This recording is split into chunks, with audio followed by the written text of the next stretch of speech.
With our new 2018 5-liter F150, we wanted to level our stance on a budget, so we gravitated towards a spacer leveling kit. The kit we chose to run is the ReadyLift 2.25 inch spacer, and it's a billet aluminum puck. It's pretty standard. You see a lot of these spacers on the market that mounts on top of your factory strut assembly and basically just spaces it out so you get a leveled stance. But it's nothing aggressive like an actual coilover or a full lift kit where you're adding above 3 inches. Like we said, this one's only 2.25, so that's really all you need to get these trucks leveled out. With the truck in the air and after removing the front wheels, we have access we need to the front suspension. To start disassembly, remove the dust cap on the axle nut, then remove the nut itself from the axle. Up on the knuckle, we need to remove all of the brake lines and brackets from the side of the knuckle and frame so we can have the slack we need to swing the knuckle out of the way later on.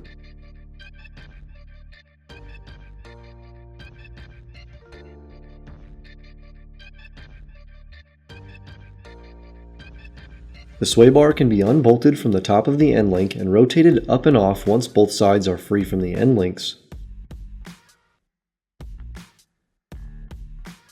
Over to the tie rod end, remove the nut and lift the tie rod from the knuckle.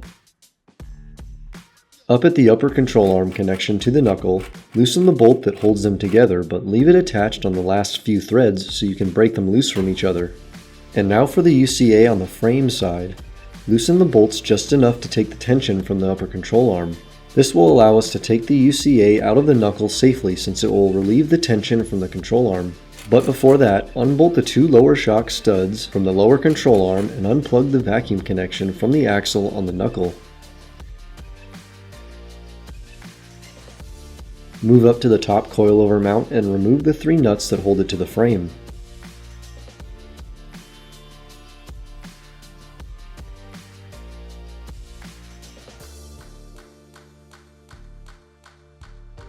Now the UCA can be removed from the knuckle. Swing the knuckle aside and the coilover can be lifted out of its place in the truck. At this time, also mark where the coilover hat is in relation to the shock body so that we have reference marks for our next step. To mount the ReadyLift spacer, the top hat of the coilover must be spun around 180 degrees. To accomplish this, compress the spring and the top hat can be rotated by hand. This is why we marked the coilover hat and shock body earlier. Once it is rotated, the spacer can be set on top of the coilover. You will notice an engraving on the spacer labeled OUT that will match up with our marks notating the outside of the coilover body. Then bolt the spacer down with the factory nuts. Getting the now taller coilover assembly back into the truck can prove to be challenging. We found the best way to do it was to insert the top mount into the truck and loosely bolt it in. Then using a pry bar, lift the lower mount and its 2 studs into the lower control arm.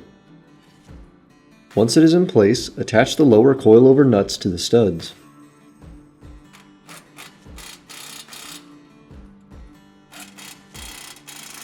Then finish torquing the upper 3 coilover nuts. The axle can now be replaced in the knuckle, making sure that the axle teeth line up with the ring inside of the knuckle. Tighten the axle nut back down, but be careful not to over-tighten. Snug is just enough. Then replace the dust cap.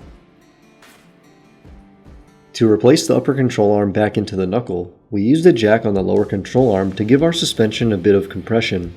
Then we were able to wiggle the upper control arm into the knuckle and tighten it down.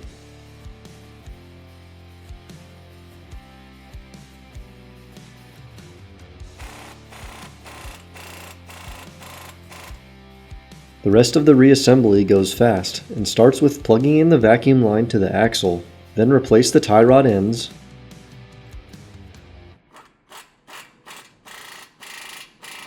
tighten the upper control arm to the frame,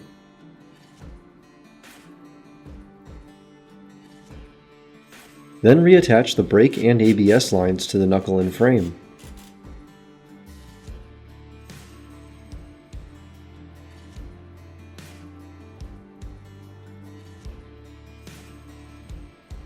Replace your stock wheels or an upgraded and larger option like we did since we have the room with the spacer.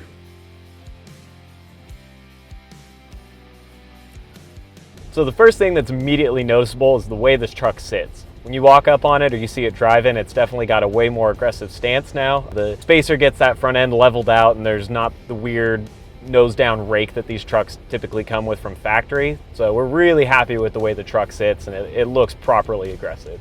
As far as ride quality is concerned with this kit, it's pretty good. Generally, these spacers do make the front end a bit stiffer, and we've noticed cruising around with it when you hit speed bumps or bigger dips in the road, it definitely is more rigid than just the factory strut.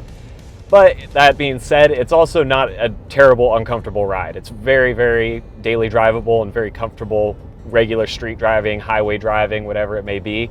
So no complaints there. The truck still feels very accommodating when we cruise around, and it's similar to like a leveled strut kit. Those are typically a bit more comfortable just because of their design. It is comfortable and definitely doesn't ruin the ride of the truck by any means.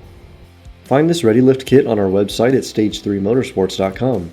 Also give us a follow on our social media pages, and you can stay up to date with our current projects.